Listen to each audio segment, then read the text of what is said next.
ẹ kà síwájú. Wọ́n sì fi lé àwọn kèfèrí lọ́wọ́. 14 ní kẹ́kà dé. Nígbà tí a sì ti gbọ́ nǹkan wọ̀nyí. Yes. Àti àwa àti àwọn ará àti àwọn ará tí ń bẹ náà bẹ̀ pé kí ó má ṣe bèèrè lọ. Paul náà ń bá sọ̀rọ̀ torí àsọtẹ́lẹ̀ tó jáde yẹ o àsọtẹ́lẹ̀ gbóná o. Paul náà ń sọ yẹ o má gòkè lọ sí Jerusalem o. Yes. Nígbà náà ni Paul dáhùn wípé pé kí ló sọ? Kí lẹ̀ ń ṣe yìí? Tí ẹ̀yin ń sunkún tí ẹ sì mú àárẹ̀ bá ọkàn mi. Nítorí èmi múra tán. Kì í ṣe fún dídè. Kì í ṣe kán dè mí nìkan. Ṣùgbọ́n láti kú pẹ̀lú ní Jerusalem nítorí orúkọ Jésù. Òtítọ́. Tán pè ní ọmọlẹ́yìn nìyẹn. Wòlíì tó gbóná gidi ó dà pé Ágábọ̀ ó sọ tẹ́lẹ̀ tí arákùnrin yìí bá lọ sí Jerusalem wọ́n máa dè lọ́wọ́ ni. Àwọn ará wá bẹ̀ sí rọ Paul kó má lọ. Ó ní kí lẹ̀yin ará ń ṣe yìí láti mọ mú ìrẹ̀wẹ̀sì ẹ̀rù bá ọkàn mi, kì í ṣe láti kán dè mí nìkan bí mo ṣe tán fún ikú. They are fearless and bold people. Philippians chapter 1 verse 21. Philippians chapter 1. I read 21. Ó nítorí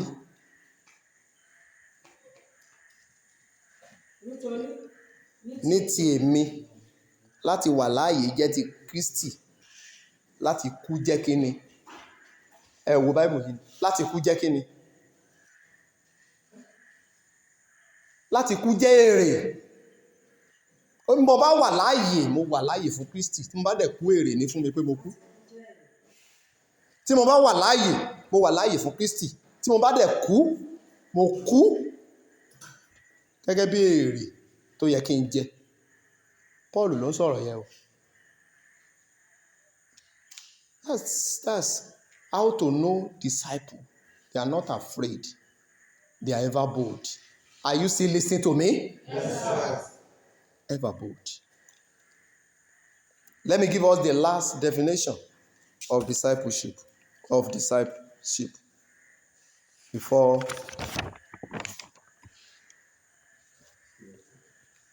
I say, what is discipleship? Discipleship means raising a person or a set of people who are ready to sacrifice for God. Gbígbé ènìyàn kan tàbí ẹgbẹ́ àwọn ènìyàn kan dìde tí wọ́n ṣetán láti rú ẹbọ fún Ọlọ́run. Raising a person or set of people who are ready to sacrifice for God. That is what you call disciple. Ìfara ẹni rúbọ, ìfi ara rúbọ fún Ọlọ́run. Sẹ́ni tó lè jẹ́ ọmọ lẹ́yìn if you are not ready to sacrifice. Sacrifice is sacrificing or releasing what belongs to you, what is of favor or what is of benefit, what is precious to you because of the name of Christ.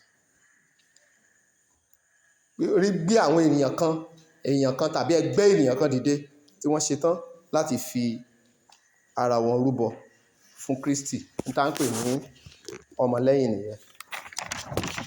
Máa fún wa ní àpẹẹrẹ. I'll give us some of what we need to sacrifice if you want to be a disciple. Number 1, energy. You sacrifice your energy. You don't reserve your energy. Tó bá ti sọ pé o fẹ́ jẹ́ ọmọlẹ́yìn. Yes. Okun àti agbára ẹyẹ. Bóyá iṣẹ́ ìrere ló fẹ́ fi ṣe ni, bóyá follow up ló fẹ́ fi ṣe ni, bóyá iṣẹ́ àyíká ní àyíká ìjọ Ọlọ́run ló fẹ́ fi ṣe, anything tó ní nǹkan ṣe pẹ̀lú Ọlọ́run. Níwájú Ọlọ́run nípa oore ọ̀fẹ́. When we were in our time, we didn't reserve our energy. Orí báyìí, orí báyìí là ń gbé kan kéré lé tíṣẹ́ Ọlọ́run bá ti délẹ̀ àtàrí là ń gbé kan kéré lé even títí dì sí till now àwọn iṣẹ́ kan wà tán ṣe ní àyíká yìí tó jẹ́ pé èmi ni mò ń ṣe fúnra mi kì í ṣe nítorí pé kò ṣe èèyàn àlébó jẹ́ ìwọ̀nba ẹni tó jókòó ìní ọmọ ìjọ lásán tó ṣe é téèyàn á tó ṣẹ́kù but èmi fúnra mi because I still see myself as a disciple. You don't reserve your energy, you sacrifice your energy tọ́rọ̀ iṣẹ́ Ọlọ́run bá ti délẹ̀ ń tọ́pẹ̀ ní discipleship nìyẹn. Don't reserve your energy. And number 2 is your resources. You sacrifice your resources. Nǹkan ìní ẹ̀ tá bá ti pè ní ọmọlẹ́yìn, your resources you sacrifice it for God. I remember the last time I spent in the church I was in Lagos before the call came. Mo empty inú ilé mi. Ọkàn tó wà ń bẹ̀ kán kó lọ sí church. Ó wúlò fọlọ́run. Kan inú ilé mi mo empty ẹ̀. Nǹkan ẹyọ kan tí mo rí gbé wá s'Àkúrẹ́, mo tún sow it as a seed. I remember it was a black and white television. I sow it as a seed for God.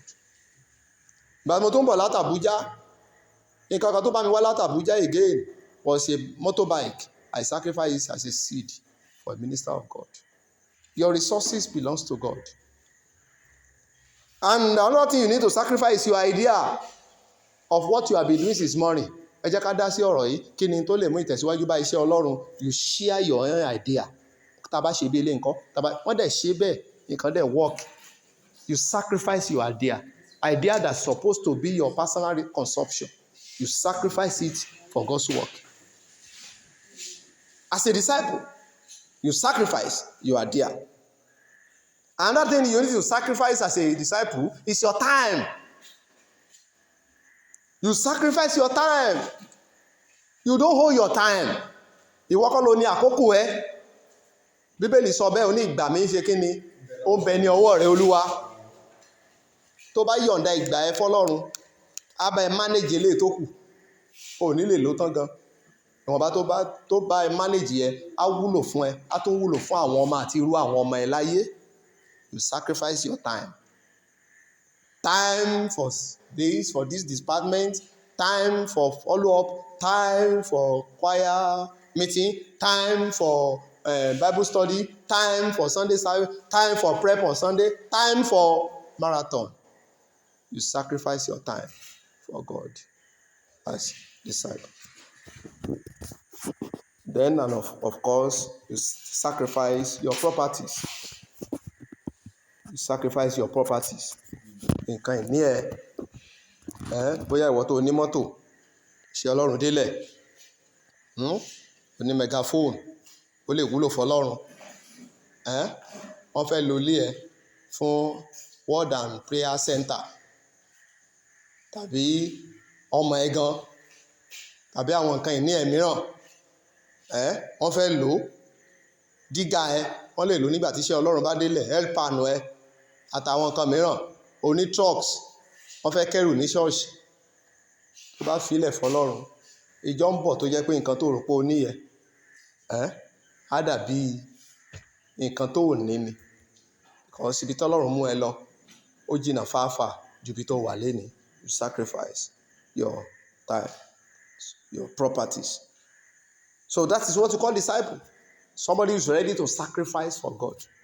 tó ti ọmọ lo language kan ní English wọ́n sọ pé ẹnìyẹn ti wà sold out for God. That person have been sold out for God. Kò síbi tó kù mọ́, gbogbo ẹ̀ ló yọ̀ǹda fún Jésù. Tó bá yọ̀ǹda gbogbo ẹ̀ fún Jésù, òun ló mọ̀ bó ṣe máa fi kún life ẹ̀. Praise the Lord. 1 Corinthians chapter 9, verse 19 to 22. Who is our reader?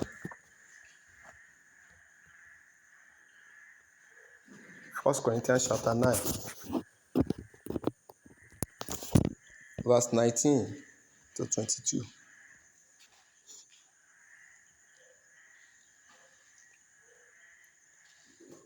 Who is my reader? 1 Corinthians chapter 9, verse 19 to 22. Nítorí Yes. bí mo ti jẹ́ òmìnira kúrò lọ́dọ̀ gbogbo ènìyàn. Yes. Mo sọ ara mi di ẹrú gbogbo wọn. Kí èmi kí ó lè jèrè púpọ̀ sí i. Can you see? Àti fún àwọn Júù. Mo dàbí Júù. Kí èmi kí ó lè jèrè àwọn Júù. Fún àwọn tí ń bẹ lábẹ́ òfin. Bí ẹni tí ń bẹ lábẹ́ òfin. Kí èmi kí ó lè jèrè àwọn tí ń bẹ lábẹ́ òfin. Yes. Fún àwọn aláìlófin. Bí aláìlófin.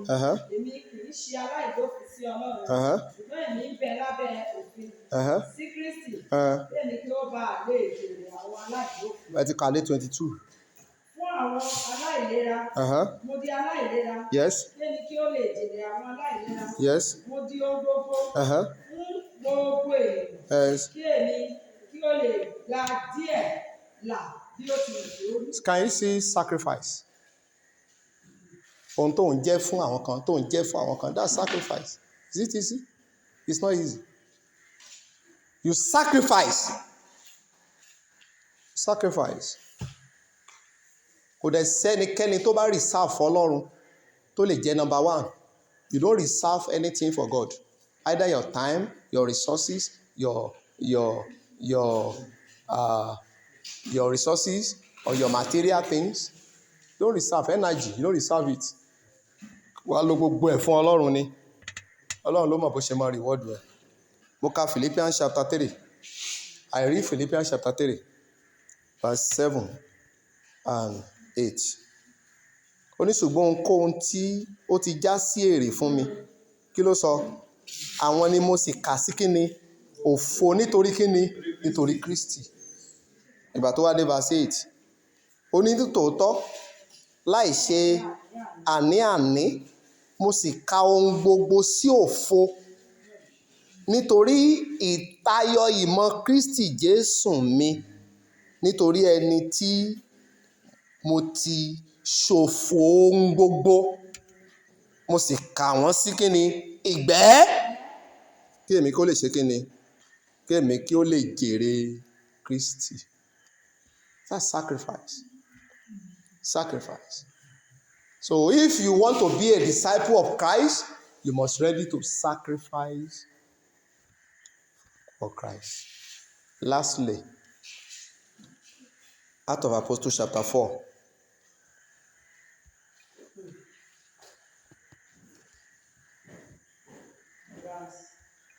Acts of Apostles chapter 4. And I read verse 34. Nítorí kò sí ẹnìkan nínú wọn tí ó ṣe kíni? Aláìní. Nítorí iye àwọn tí ó ní ilẹ̀ tàbí ilé tà wọ́n sì mú owó ohun tí wọ́n tà wá, wọ́n sì fi lélẹ̀ ní ẹsẹ̀ àwọn àpọ́stélì. Wọ́n sì ń pín fún olúkúlùkù gẹ́gẹ́ bí ó ti ṣe kíni? Ó ti ṣe aláìní. Ìgbà tó dé verse 36, wọ́n dárúkọ ẹnìkan. Àti Jósẹ́fù tí a ti ọwọ́ àwọn àpọ́stélì sọ àpèlé rẹ̀ ní Bánábà. Ìtumọ̀ èyí tí ń jẹ́ ọmọ ìtùnú, ẹ̀yà Léfì. Ẹni bọ́n ṣe júwe ẹ̀ kanlẹ̀ nítorí tó ṣe. Àti ará Kípùrù. Ó ní ilẹ̀ kan, ó sì tà á. Ó mú owó rẹ̀ wá, ó ti fi lélẹ̀ ní ẹsẹ̀ àwọn àpọ́stélì. That is discipleship. But ready to sacrifice. Tẹ̀sí ọmọ lẹ́yìn tí ó bá ṣe bẹ́ẹ̀, tí Ọlọ́run kì í gbéga. So people of God, let's ready to follow. God is ready to lead us.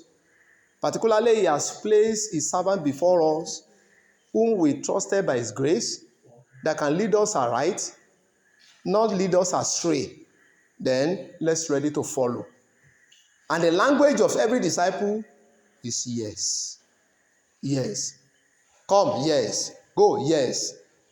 Wait, yes. Stay, yes. Don't, yes. Do, yes. That's the language of disciple.